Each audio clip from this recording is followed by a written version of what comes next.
everybody. I'm Mark Byros. We have a special hoopshype.ca Canadian Ballers interview. Just want to thank hoopshype.ca for this privilege. Myself grew up following our guest from high school, basketball player in Toronto, to the leading scorer in the ACB League in Spain. This was both a honor and a privilege to toss it up with them. Ladies and gentlemen, we bring you Carl English off the record. It's about time the man, the myth, the legend speaks for himself about his basketball career. And again, on behalf of hoopshype.ca, we are just honored to give him the podium. Here it is, folks, the pride of St. Johns Newfoundland, key component to Canada basketball, and the heart of Estudiantes supporters in España. Carl English. And, yeah, that's much better. There we go. Lots of people back home are thrilled about the fact you kind of resurged your career. Yeah. I mean, not often a Canadian baller leads the Spanish ACB, which is arguably the second best league in the world in scoring. What do you attribute to your stellar season in Spain last year? I had a great work of summer, and I came in there. Pretty upset because the year before I felt I should have played a lot more than I did, and I think only 15 minutes and only 7-8 points a game. So I felt the previous season I could have done a lot more to help the team, but the coach didn't use me enough. So I really buckled down all summer, and I came in there with a pretty big chip on my shoulder, and I just wanted to prove from day one. And also the fact the team I went to, I didn't have a lot of offers after that summer. So the team I went to was after falling out of the league, and they managed to stay up, so they finished last place. So I really wanted to take them under my wing and win, to be honest with you. And basically, I just tried to do whatever I could so we could win as many games as possible. That's awesome. That was you joined Estudiantes, right? Yep, Estudiantes. You were on the brink of relegation. You kind of put them on your back there. Yeah, and then we made when things were going well, we qualified for the King's Cup. I believe it was the first time in 5-6 years. And after that, then we were fighting for the playoffs, and then I went down. But other than that, it was an amazing season. I had a lot of fun. The coach was great. Teammates were great. Really surged myself back up to the top where I felt I should have been, and just kept working throughout the whole year. Had a lot of confidence, shot the ball really well, and, it led to a great year. Your summer of 2012, was there a coach or just a change of training regimes that kind of... No, just training. I trained back home with Peter Benight's coach of Memorial there, and just some of the guys that we have, whoever was around. Yep. Just got really hungry again. That was the first year in Spain that I really never was on the top. Other years, first couple of years, I was top 5 in scoring and shot good percentages, and the team won each year. Yep. And then went on to win a championship the next year on a better team. And the following year, same thing. I was having a great season. Went down, and then I went to Seville. Up and down year. Wasn't happy with it at all. So I just wanted to prove that I was still on an elite level. Okay. And did the opportunity of Canada in the following year, kind of like soccer, soccer players in Europe, they kind of treat the year before the World Cup with a sense of urgency. Was Canada in the back of your mind last summer, the opportunity of being a member of this qualifying team and making the trip to Venezuela? It was always there, but I was happy with the changes and the things they were doing, the right direction. They had a mini camp there, and everybody came out, but I was already back over in Europe working on my season there. So I kept in communication with Rowan and Steve and Coach Triano throughout the year, and they were following and everything. And I knew they wanted me involved. That I just really had to focus on my season, and that's what I was doing. That's awesome because a lot of people, everybody through thick and thin supports the federation, but a lot of things, a lot of politics go down, kind of, excuse me for lack of a better term, and our mainstream media, they don't pay it enough attention. They kind of create a void. So all year, like it was in January when we were like, wow, Carl English is leading the ACB by a landslide almost, and there's no way that this guy can be overlooked. It doesn't matter if he's 32 or 37. you know. Yeah. So we kind of, on our website, we kind of had a little campaign that it would be criminal if you weren't part of this team, what you could offer on the court, in the, you know, in your career form, and what you can kind of pass down to the younger kids would have been priceless, pretty much. So just wanted to let you know we were in your corner all year, even though I appreciate it. with Canada basketball, because they're really not open to that. Second question, you led the ACB in scoring, 17.2 points by a landslide, a whole like 1.3 points more than Madrid's Philgian James. Yeah. Basically, you pretty much explained your sense of urgency coming off an off season and with Canada basketball in the back of your mind yet. Usually the trend in Europe when you lead a league in scoring, that player is always attached with taking his talents to the bigger clubs. Moving forward, can you elaborate what the prospects are for Carl English professionally? I know you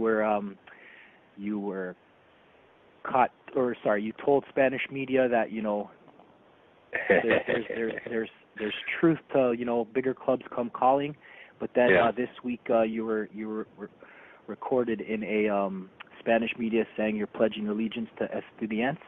If you could just touch on that. There's always bigger clubs, you know, and that's as a goal. As a basketball player, you want to play on the highest level as possible. You know, my dream has always been to play in the NBA. And, you know, you work every day. Maybe that's past, maybe it's not, who knows. But the next step after that, obviously, was the work to get to Spain, you know, and now within Spain or within Europe, I want to be on a high-level European club. I'd like to play 2 games a week. That being said, they have to come, and they have to come with the contract that, you know, is best for me and my family. But right now, I'm currently in a contract with Estudiantes. I have 1 more year there. There's opt-out clauses there if those teams come. But as of right now, no. There's nothing. There's talks there with different teams, but nothing that I'd say, no, I'm going to go here. So as of today, I am with Estudiantes, and that's where I plan to go unless something else transpires and we come to an agreement or something like this. You know, I'd love to be back in Spain. I'd love to be on a EuroLeague team. There's 3 or 4 of them there in Spain. There was talks earlier in the year. I almost went to Barcelona. Yep. It was very close. I wanted the second year. They just wanted for the 5 months, which I completely understand at the point in time.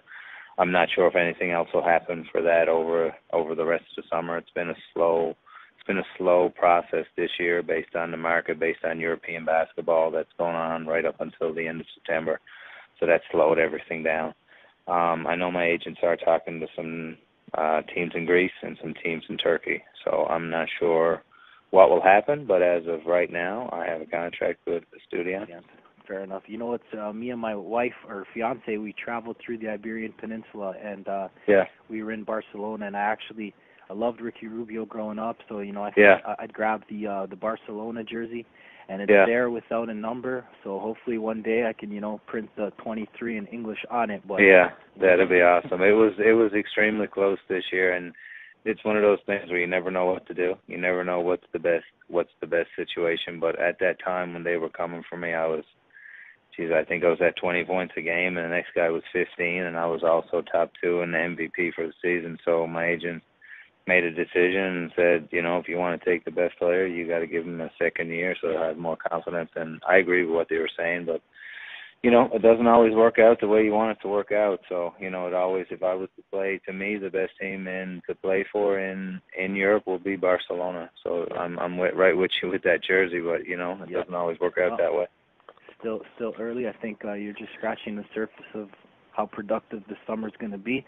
As for the NBA, many players like recent former Raptors Anthony Parker, Allen Anderson, even a much older Pablo Prigioni from the New York Knicks found good fits in the association. Any interest from America after your career year? Also, how much do you think a strong showing at the FIBA Americas in Venezuela could add to potential interest from clubs on both sides of the pond? I'm not really sure what. I know there's always teams at all the games when you're playing well. So I've always wondered you're there looking at a young kid, and I dropped 39. I'm kind of wondering what they're going to weigh when they leave, what they're saying, but it hasn't transpired to anything or any offers. It still keeps the hope alive. I played with Pablo, and I play against him every summer, and he was he had a great season this year, fit right in. The thing a lot of the NBA teams got to realize, I mean, you play on a high level in Europe, you're pretty good, and you can come in there and you don't need time to fit in. You can come in there and help right away. And I mean, Pablo got in the playoffs, and Anthony Parker did the same thing, and even Allen was huge for the Raptors this year. I mean, I played against Allen when he was in Maccabi, and I played against him when he was in Barcelona, and he's a real good dude and he's a hard worker, and I'm happy he got to where he is. But when the Raptors were pretty shaky this year, I mean, he always came in and was productive. He was pretty solid throughout the whole year, and that's why he got a new deal. Very well but I mean, the dream is, like I said, the dream is always there, and I'll continue to work. And if the opportunity comes, I know I would jump at it, and also my family would love it as well. Yeah. But that being said, with Venezuela this summer, I'm not sure what those tournaments bring. Traditionally, when I've been involved in all the past years, I've always had a contract. There's always ways to get out of things, but I've never had that offer where someone came in and offered you, okay, we'll give you $100,000 to go to camp, or we'll guarantee you your first year. So it's pretty difficult to turn down guaranteed money overseas when you don't have a guaranteed option in the NBA. Yeah. So my sole focus when I go over there is to help Canada qualify for the Worlds, and if anything comes out of that, great. But like I said, when I go there, it's to fit the role that Jay and the team needs me to play. If that's score points, great. If that's, be a vocal leader and a leader on the court, that's great as well. But, I'll always be shooting and scoring. So that's one thing I can always do. Great things happen to great people. So just keep on pushing and just know coast to coast, hoop heads are in your corner. Appreciate it. You've been playing professionally in Spain for almost 7 years. Your thoughts on how the ACB ranks amongst other leagues in Europe? Like, what separates the Spanish league from, say, Italian, Croatian, and the Greek league? I think the thing that separates it and does make it the best league. I'll give you two thoughts on what I think of what's going to happen over there. I think you have your top teams. You have your Madrid, your Barcelona, Malaga, Victoria, and Valencia, and it goes down the order of this. Because they're the clubs that have the most stability and the most money. And then after that, your next 5 to 10 teams are the teams with a mid-level budget, with players that are trying to succeed and coaches trying to succeed and to win to get the better jobs. Yep. I think what makes the ACB so much better than the other leagues, most teams, like Greece got 2 teams, Olympiacos, Panathinaikos. Italy now, I think, only has Milan and maybe Siena. So each country, Russia has a few, Turkey has 4, possibly 5, and the same with Russia. So they're coming up with their stability. But, usually the top 8 teams in the ACB are pretty good, and that's what makes the league stronger. So from top to bottom, like when you go into the 15th-place team, it's very difficult to win there, But, and that being said, the whole European market is pretty shaky right now. And I think within 10 years, I would see a master league that would dominate the whole thing, where you take probably your top 4, top 3 teams from each country. Champions League. Kind of like a Champions League. I think that's what's going to happen, because then you'll take them. There's no financial issues. Guys don't have to worry about their money. They're in great cities. They're in full arenas. They're in huge basketball cities. And then that'll make for an amazing atmosphere and amazing basketball throughout Europe, because, there's a big drop-off when Barca plays Manresa, you know what I mean? Or plays the top team plays the last place team. There's a huge drop off, not only in the skill level but in the finance. I mean, one team might have $1 million versus $30 million budget. There's a big difference. Yeah. Parity week in, week out, and not these David versus Goliath battles. Exactly. And I believe in the end that's what'll happen in Europe. It'll kind of be like soccer Champions League, when you take 2 or 3 best from each place, or they meet the financial commitments and, all these commitments with the roster and different things. I think that'll make for an amazing league. Kind of similar to the EuroLeague. Yep. Very similar to that, but at the same point, there's teams in the EuroLeague that struggle financially as well, too. And it's very difficult as a player when you're in a situation and you're working so hard every day and you're trying to win a game, and then, your teammates and yourself are wondering when you're going to get paid, So that makes for a tough situation. Yep, heard some horror stories about financial situations over there. But Yeah, besides that, yeah, you're on your going on 7 years out there, and yeah, you're still right there at the top. Let's take it back. Lots of teenage hoop heads back home, simply put, were babies when you were on the rise as a young baller in Canada. Your road from St. Johns, Newfoundland, to leading the best basketball league outside of the NBA in scoring has been quite the journey. Can you touch on how you ended up playing high school ball for St. Thomas Aquinas in Oakville, Ontario? Also, how much did that move from Newfoundland to Ontario influence your college recruiting process? I came to Toronto because I wanted to get recruited to college in the States. That was my primary goal. And as I grew up, coaches and people always tell you set goals, but that was my goal. I was in Newfoundland. I dropped 60, 65, sometimes 70 a game. Wow. And people wouldn't come out there to look at me. They didn't give a shit that I was out there. It didn't matter what I did out there. So when I came to Toronto, I was like, all right, well, let's go up there and I'll try to do the same thing. So I picked St. Thomas Aquinas. The previous year, I think Baptiste and Andre Sola got recruited down to George Washington. So my brother there lived in Mississauga, so I was on the border there, and we decided to go to St. Thomas Aquinas, and I made the jump. It's difficult, 17, 16-year-old. It's common there now, but back then it wasn't the big thing, and I moved up there and left family and friends and everything, and moved up and just focused on trying to get a scholarship. But then I went to St. Thomas Aquinas, and the teachers went on strike. So wow. To make matters worse, it was that much harder. So I got playing in some AUA stuff, and basically I played in a North American Invitational first, and I went and I played with another school. I think it was Westwood. Yep, Westwood. Yeah, I played with Westwood, and I went there, and they picked me up for the tournament, and I played with them and played well. And then Syracuse were there, and they were going to put me in a prep school, and that was the main goal. Then I guess that was the road I was going to take because the teachers were on strike. But then I went down to some tournaments with an AUA team that I met through some people. And I went down there, and I was playing against guys going to Virginia and stuff, and I think I had 45 in the championship game and got MVP. And I decided then, I was like, listen, if anybody's willing to take me, I'm willing to go. I wanted to go to college then. Yep. But Hawaii saw me I wasn't good enough, I guess, to go to Nike or ACB camp. Yep.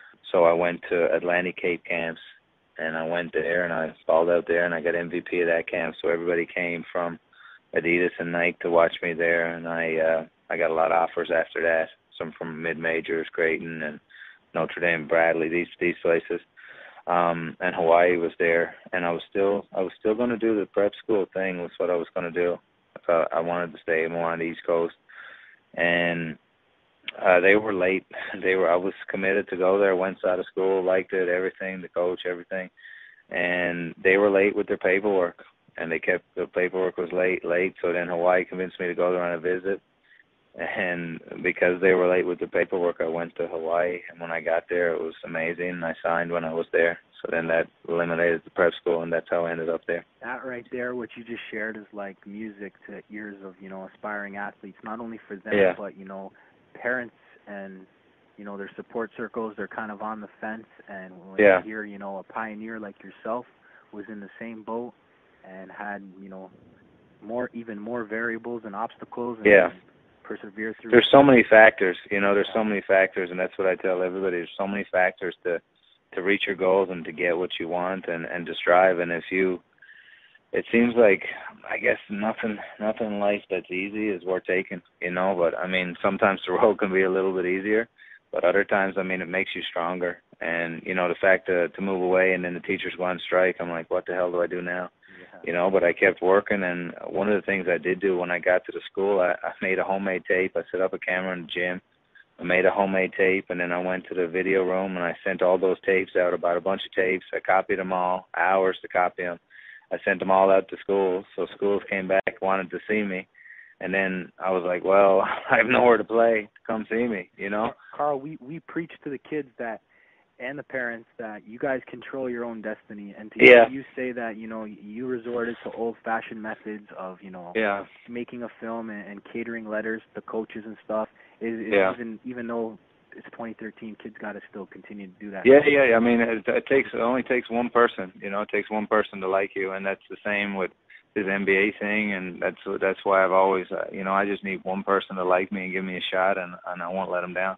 But if that never comes, I mean, I've had a successful career elsewhere, and I got an amazing family, but the road is never easy, and you just can't. I find you just can't give up.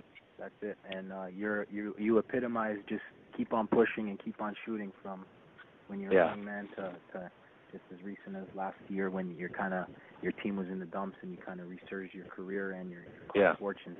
Hawaii, when Canadians think of the Rainbow Warriors program, first thing that come to mind is definitely Carl English.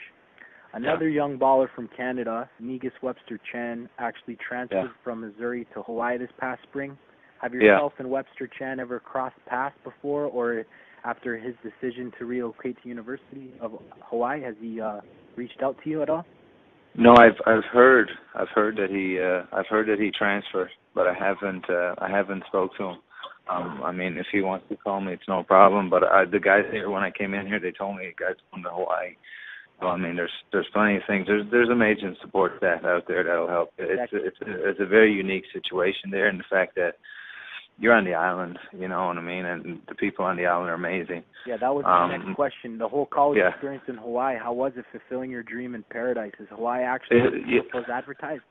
Oh yeah, it's tremendous. I think what makes it so special are the people. They're so unique and they're so helpful and they're so loving and in so many ways. And it's tough when you go to you're all alone. And I came from Newfoundland to there. So it was the furthest. I was the furthest point east, and I went the furthest point west. So it was amazing. From a basketball standpoint, it was very difficult with travel. But I mean that was part of it, and you learn and you adjust and you learn how to win. But I mean, getting recruited, I didn't when I went there. I mean, you always as a kid you dream of getting a chance to play in the NBA. So my first dream was to play college basketball, and I was doing that. And then when I got good enough, it was starting to become somewhat maybe a reality. Now, that being said, when you're in Hawaii, it's difficult for people to see you because you're so far away. So they see you at Christmas tournaments, and they see you when you're on the road. But most people play their best basketball when they're at home in their comfort zone. Yeah. So from a recruiting standpoint, it was tough for people to see you and get to like you. So it was different, but I wouldn't change it. It's done. It's made me who I am, and it was a great chapter in my life. Awesome. Now, despite a brilliant career with Hawaii, you weren't taken in the NBA draft, but you did have a few cup of coffee tryouts, stints, whatever you may call it, with the Indiana Pacers and the Seattle Supersonics. Yeah. Your thoughts on that whole NBA experience, fresh out of university? What kind of areas you hadn't fully developed that say now you're more prepared for? Yeah. When you're coming from college, you're just first of all you're in awe. You're going to all these teams and places. You walk into where Michael Jordan played and different things. You're like, holy God! You're just in shock. And I guess a lot of the guys when they're playing on the East Coast or in these big tournaments, they get a lot more of that than I got when I was in Hawaii. Probably a mistake I made was when I left as a junior. You get some bad advice there and you follow different things, and that's what I worry with some of these younger guys, that they have the right support staff around them. Yep. But, you make your bed. I graduated, and that was something I wanted to do, so I graduated. And I left as a junior, and then, I tried to make it as a pro. I got undrafted, went undrafted, which was extremely difficult. And then you just had to try to make it. I actually worked out real well with Indiana. I had ended up signing a guaranteed 2-year there with partial guarantees in each year. So that was good, but then they went and changed everything. Isaiah really liked me, but Larry came in and they brought in, we had 17 guaranteed contracts, so it became a numbers game. and when you're in a numbers game with those guys, it comes down to they just signed Jermaine to a huge contract at the time, and then it came down to luxury tax, and I was the lowest on the totem pile, so you add up the money, and it comes down to a numbers thing, so that didn't work out. But then I spent the season in the D-League. That went, well to an extent, but it wasn't the same as what it is now, so it was some politics and things there. So the second year then I went with Seattle. They signed a two-guard just before I came in, a Turkish guy, Turkalay or something, I want to say his name. Yeah, no, it wasn't Turkalay. It was Ibrahim Turkalay. It was a two-guard from over there they kept for 6 months or something. Okay. And they kept him, and I felt I found myself in a different situation then, and I was trying to do something that I wasn't. I was trying to play more of a combo than a flat-out score, and I think that kind of hindered me. And I remember when Nate got rid of me in the end, he said, just don't change your game for nobody. If we don't like you for who you are or what got you there, he said, just keep being who you are. Don't try to change it, because that's not what got you there. And that was a mistake I made there, and that comes with time. It comes with learning how to adjust and learning how to, to cope in situations. So then after that, I went to the D-League. Had a great year that year under Dennis Johnson, and just tried to get another call-up. And I was close one time with Orlando, real close, and then it didn't work out. So then I decided to go overseas, and I went to first year I went to Italy. Yep. Then the next year I went to Croatia. Had a much better year in Croatia my second year, and then that led to Spain, and I've been there since. Gotcha. Hey, Carl, appreciate your transparency. So many folks back home have heard about the legend, and just for you to kind of bring it full circle, and the fact that you reiterated, although you left as a junior, you did graduate, and that is just as important as your scoring titles. And everything. You're right. So, let's just wrap up here. You touched on Spain. Your family seem to have adapted well. Reports where your son started Spanish school last fall, so it's probably fair to say it would have to be the absolute right situation for you to ever contemplate leaving life in Spain. But you did touch that you are kind of dedicated, determined to play at the highest level, which is 2 times in Europe. And you kind of touched on that earlier. We'll skip that question. Now, you're in the best shape of your life. You're playing. It's fair to say. Best shape of your life. I'm coming off. Like I said, I'm coming off the best season of my career. That's it. Got banged up towards the end, but I feel all that's behind me there now. I'm just tweaking a few things to get the body completely right. To have a couple back and and leg injuries that's holding you up currently? No, right now I got banged up towards the end with the shoulder, and then that threw me off and balanced a couple of things. Yes. So that threw off some stability things, and that's all back to normal there now. I'm just dealing with that and trying to get everything 100% strong and 100% to the level where I can compete at where I was last year. So it's not as simple when you're 18 years old. You know what I mean? It's a little different when you get older. You gotta get to that right level, and you gotta be where you feel really comfortable. So that's where I'm at right now. Do I feel I can be there? Yes, I'll be there when Venezuela comes, and that's what I'm focusing to get to now. That being said, anything can happen when you're training. When you're training at a high level, it's easy for something to mishap, but hopefully that doesn't happen. Gotcha. In the best shape of your life, playing with confidence, and had a role in Spain where your coach kind of gave you more freedom and let you just play. Is that something Canadians can expect from Carl English and Coach Triano come the FIBA Americas? That kind of freedom? A lot of media pundits have penciled you in as the starting shooting guard. Has Canada basketball given you that same impression? We'll see. I don't think it personally. I don't think it matters who starts or who doesn't. My sole purpose when you play with Canada is to win. And like I said before, if there's another guy going and he's playing well, then you deal with that. You know what I mean? And like I said, I will do whatever it takes to win the world, or to win the. Right now, it's for us to qualify. If we qualify, then we go to the Worlds next year. So that's my sole purpose. I mean, you got a lot of studs on this team. There's things I can do to help them a lot, but a lot of our focus is going to be on the inside because they're so good, you know. And then we're going to be a defensive team, and we're going to get up and run, and I'll really spread the floor and open it up for these guys. And the experience thing is, you know, I've played at this level for so long, so I know how to score. I know how to adjust to the FIBA game. So I'm not sure who's starting or who's not, or who's on the team or who's not. I mean, like I said, I just want to try to help this team win in whichever way I can. I hear you, and it's tough not to put the buggy ahead of the horse, but yeah, you know, the world's in Spain, where you've been professionally for yeah. 5-6 years, kind of as our leader next summer. That's the bigger picture. A lot of Canadians are starting to get excited about. That's where we want to get to. Exactly. Lastly, your thoughts yeah. on how you feel about the boom of Canadian talent in Canada. Also, is there anything you want to say to Canadian hoop fans, coast to coast, ready to root Team Canada on later this month? Just the whole Canada on the rise. I think the boom is. I think that there's always been to be honest with you, you might find this strange, but I think there's always been a huge amount of talent throughout Canada. I think one thing that's really helped them get noticed and get spread are guys like you guys and your website, because you're really bringing notice to it. You know, back when I came up here 15 years ago now, I think, is it?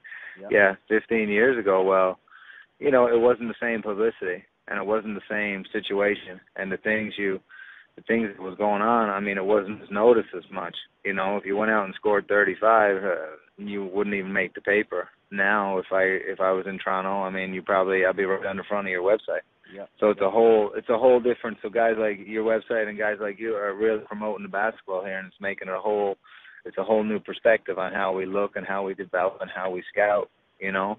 Yep. So there's always been a high level, and I think it is getting better because there's better coaching and there's better involvement, and I still feel we can get to the level of hockey. I mean, that should be our ultimate goal, is to get to the level of the Canadian hockey team and just strive for medals.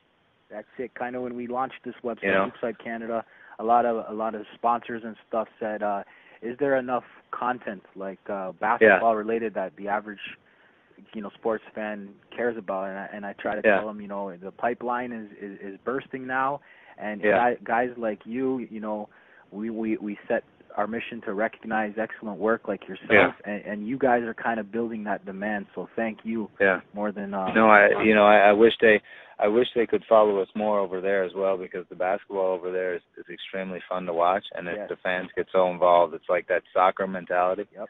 So they never sit down. They're constantly cheering. It's a lot of fun to be involved. I mean, if you can get a chance to swing over there, I'll more than happily accommodate you in any way I can to make your experience enjoyable. Yeah, appreciate that. I really enjoyed my time in. We just went through, Barcelona and then Madrid, and then we hit up Lisbon while we were on that little Iberian trip. It was actually a year ago, and I was just fell in love with the Spanish culture out there. Very nice. What is Estudiantes? What city is that based out of? I'm sorry. That's in Madrid. Madrid. Okay, so you're right in the heart of Madrid. Wow. Yeah, I was in the heart of Madrid. I've been in a bunch of cities there. For me, Barcelona is still my favorite. I like right on the coast. The people are great, and you have everything you need, and that's in a big city like Barcelona. Yeah, Madrid was great too, but it's really big. Yeah, my fiance and I kind of joked that Madrid had kind of like a Ottawa feeling with a lot of government buildings, and then when we went to Barcelona, it was kind of like Vancouver with the mountains and the beaches, and just very, very beautiful. No, I felt the same way, and I mean, both of them are huge cities, and you can get whatever you need. I didn't fancy the traffic in Madrid, but at the same point, it was and we had a blast on the mopeds out there. How they're just we try not to go on them. They're not going to cover your contract if you crash in one of those. I hear that. So, Carl, thanks for your time. Last season was arguably the greatest single season put together by a Canadian playing professionally in Europe, hands down. Our job is to make sure landmark stuff such as your success doesn't go unnoticed. All the best to Team Canada and professionally moving forward. We're actually going to be in the gym on Saturday. Hopefully, you dress. Is that still up in the air? It's tentative. We'll see. Tentative? We'll see how tomorrow and things feel. The big thing is now some of these other guys they got to get a look at. Yeah, I hear You know, so I think that's more. These games are more for that, and it's more for what I mean. It's more of a trying to get the team together type of thing. So, I'll be there cheering on the guys and doing whatever I can to try to help us win there. But I just wanted to say thanks for taking the time and notice us along the way. No, thank you. I know it's a hectic week, whirlwind week with the events going on in the city, and Yeah. Thank you for your time on this afternoon, and hopefully we bump into each other on Saturday. But if Okay. not, just remember, Hoops Hype Canada is your biggest supporter, and we've been in your corner since day one. So. Okay, Thank you so I much. appreciate it. Thank you so much. Okay, we'll follow up. All right. Thanks a lot, Carl. Take care. Bye now.